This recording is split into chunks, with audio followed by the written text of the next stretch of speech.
CM Punk attends New Japan Pro Wrestling's Battle in the Valley. Jay White finishes up with New Japan. Mercedes Moné is your new IWGP Women's Champion. And Kobe Carino signs with WWE. Hello, good morning, and welcome to the Solo Sunday News here at What Culture Wrestling with myself, Andrew Pollard. Be sure to like, subscribe, comment, turn notification bells on, share, all of the good stuff. But most importantly, make sure you're having the best possible day. Whether you're doing something, whether you're doing nothing, I hope it's going well for you. And if it's not, I hope things turn around ASAP. But wrestling, it feels like there are barely a week goes by, barely days go by, where there's not something CM Punk out there, whether it's rumors of his wrestling future or whatnot. And in this case, because it's CM Punk, it's always newsworthy. In this case, CM Punk was in attendance at last night's New Japan Pro Wrestling Battle in the Valley. Now, this event took place from San Jose in California. Punk was there with Lars Fredriksson from Rancid, and he was, not particularly shy and coy and hiding. It was one of those where Punk was in attendance. People went up to him, got photos with him. People got photos with him in and around the venue. So, Punk was he was friendly Phil fun. But what this means for CM Punk's wrestling future, I don't know. It could be something, it could be nothing. I know some people will see this and think that, does that mean Punk's going to be working for New Japan? Does that mean that Punk's okay with AEW because AEW have their working relationship with New Japan? And some people just think, hey, it's just CM Punk likes wrestling and he's gone to a wrestling show. Shock horror. Crazy. Now, Sean Ross Sapp over at Fightful Select did note that he'd heard that Punk had inquired about attending this show about a month or so ago. So it's something that's been in the works for a while. It wasn't just a drop of a dime sort of decision. Where's next for CM Punk? He's just such a fascinating figure. Whether you love him, whether you hate him, CM Punk is one of the biggest stars in the business right now, even though he's been inactive since September? Was All Out September? Yeah, September the 4th, something like that. Anyway, yeah, Phil's been inactive since then. The Second City Saint, the straight edge superstar. But there's always buzz around CM Punk because he's so great at what he does. And if what he does is annoy you and piss you off, he's really good at doing that. If you're a big CM Punk fan who wants to cheer him on, he's really good at making you want to cheer him on. So it's something to keep an eye on where Punk is going to end up next. There's rumblings that he may be departing AEW. There's other stories. I think it was just this week actually from Dave Meltzer saying that massive fences need to be mended for Punk to remain in AEW. Of course, he is out of action right now with a torn pec or torn tricep? I think it was triceps. So one to keep an eye on. I'm a big CM Punk fan, so I'm cool to keep an eye on Phil wherever he goes. The dude, if you give him a chance to do what he can do, he very much is in that conversation of best in the world. I know I'll get pelters for that in the comment section. But one person as well who has a claim to being the best in the world, Switchblade Jay White. I should probably clarify right now. I've been up since 4:30 in the morning. It's pay-per-view Saturday night, Sunday morning thing. So I've had minimal sleep. I have had lots of caffeine. So apologies if I miss out the odd L, such as Switchblade. But yes, Switchblade Jay White is done with New Japan Pro Wrestling. If you remember, last weekend saw Jay White lose a loser leaves Japan match against Hikuleo. That was at the New Beginning show. And so as a result of that, it wasn't necessarily that Switchblade had left, was forced to leave New Japan Pro Wrestling. It was just that he could not compete in Japan. Now, of course, New Japan have their New Japan Strong Arm, which is based in Los Angeles. And so there was kind of the question of like, well, he could technically still wrestle on Strong and for the Strong shows. But that is not the case because he lost against Eddie Kingston last night at Battle in the Valley in a loser leaves New Japan Pro Wrestling. Whoever lost is going to be unable to compete for New Japan ever again. And that loser was Jay White. Now, it's an interesting one there because, of course, another person who's got plentiful rumors around his future is Jay White. There's rumblings of AEW having interest. There's rumblings of WWE having interest. Impact would love to have him. Anywhere would love to have Jay White. He is an exceptional professional wrestler, an exceptional promo, an exceptional character. And he's still only 30 years of age. That's kind of the scary thing with Jay White. Just because he's been doing this for so long at such a high level, I think people forget that he's only 30. But yeah, it's where the Switchblade go now. And if he can't compete for New Japan Pro Wrestling, again, they have their relationship with AEW. Does that impact that possibly? Is this an indicator that some people are taking it as an indicator that Jay White is WWE bound? WrestleMania, the Raw after WrestleMania. If that was me and I was WWE and I'd managed to sign Jay White or will manage to sign Jay White, I think I'd hold off until the Monday after WrestleMania, when you've got that rampant fan base, the more the smart fans, as it were, who are more aware of Jay White, because some people won't be.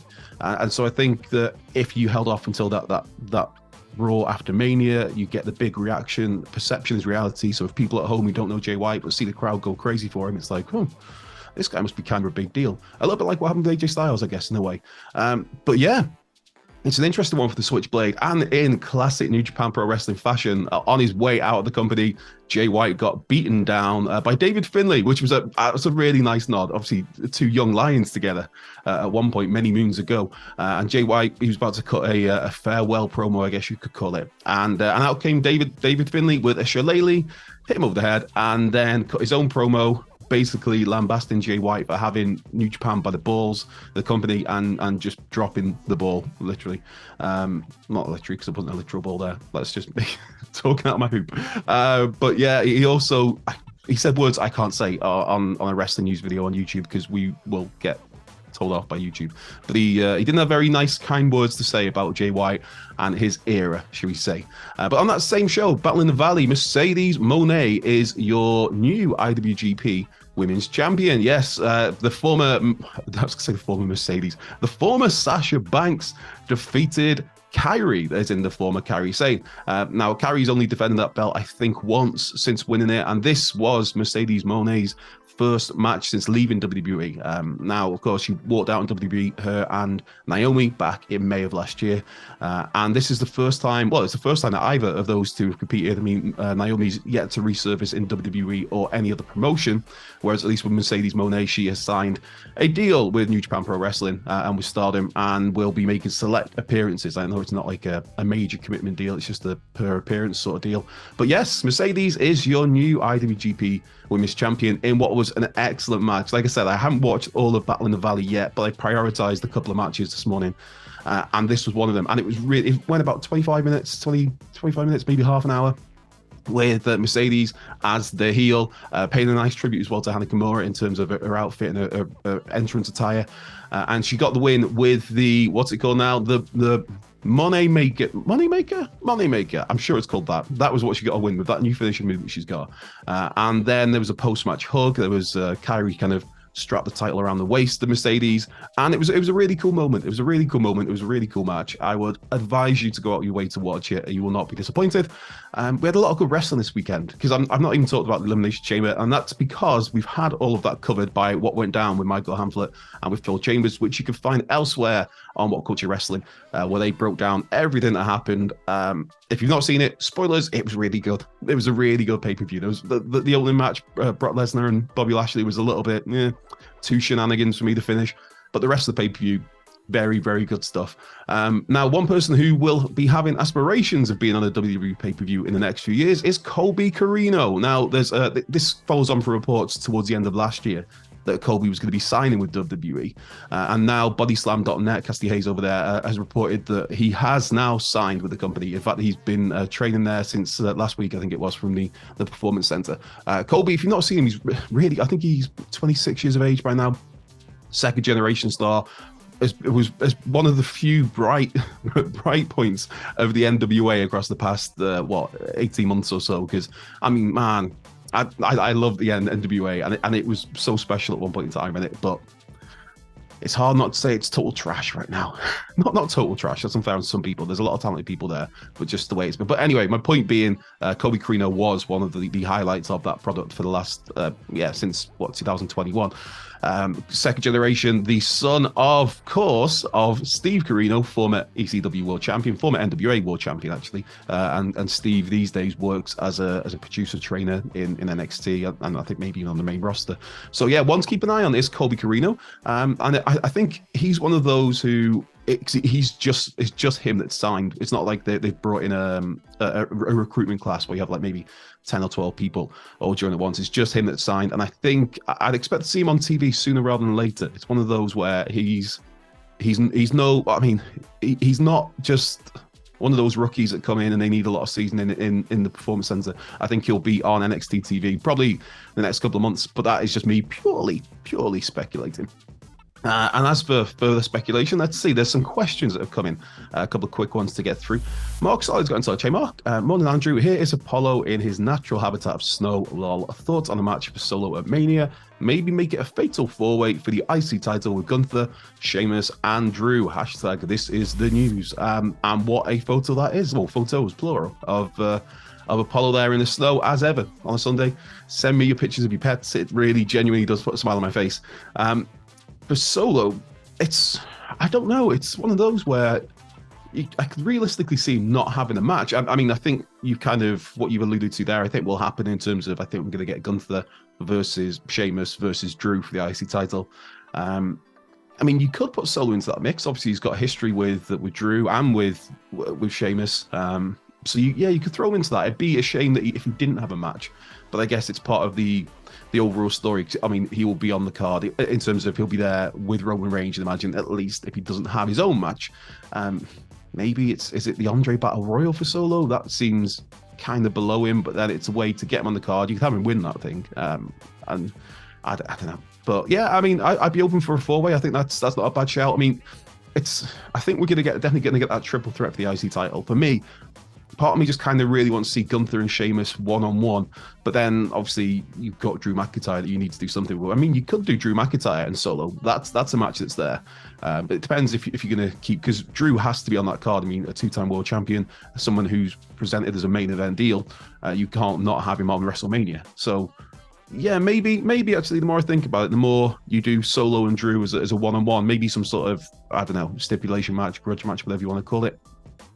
The Grant Perkins has got in touch. Hey, Grant, for your next Solo Sunday, what is the best tag finisher we never saw? Airplane spin into a giant swing, Cobra into the worm. What's your call? Right. That's quite the interesting question. So a combo move that we never actually got. I don't know why it comes to mind, but I'm thinking one, because I'm looking at a picture of him right there, Mr. Perfect Kurt Hennig with Bobby the Brain Heenan. I'm thinking maybe some sort of a Marty Jannetty super kick, just to, specialize on it. A Marty Jannetty super kick into the perfect plex. That's one. And also maybe the rock bottom into the lowdown from D'Lo Brown. I love that. I'm a big D'Lo Brown fan, and as should you. You better recognize the head wobble. So they're my answers off the top of my head. David's got in touch. I know there's been talk. Where are we? I know there's been talk about Rhodes versus Reigns versus Zayn at WrestleMania, but would it be better to have Roman defend the titles on both nights? Night 1, Roman versus Zayn. Night 2, Roman versus Rhodes, or vice versa? Thanks for the question, David. I mean, and this was sent after Elimination Chamber, where Sami Zayn did not, unfortunately, succeed in dethroning Roman Reigns as the undisputed WWE Universal Champion.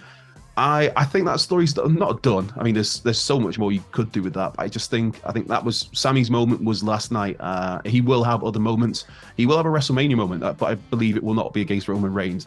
That will be him and Kevin Owens taking at least one set of the tag team titles off the Usos. Whether those belts, both the Raw and SmackDown tag titles are on the line, or if it's just one set, I believe that will be Sami Zayn at WrestleMania, and so it will just be Roman Reigns defending his titles or title just once, and that will be against the American Nightmare, Cody Rhodes. And then it's just whether you want to split those titles as well. I think that a split is coming. I think that'll probably be after WrestleMania. Maybe that's Cody wins the belts and decides that it's better for the business to have a world title on each show, something like that. You could very much babyface it all, of like just have the good guy wins the titles, decides that it's not right for one person to hold both titles hostage, and so he offers up one to whatever. It's an easy way around it. But right, I have been Andrew Pollard. This has been the Solo Sunday News here at What Culture Wrestling. Be sure to come and give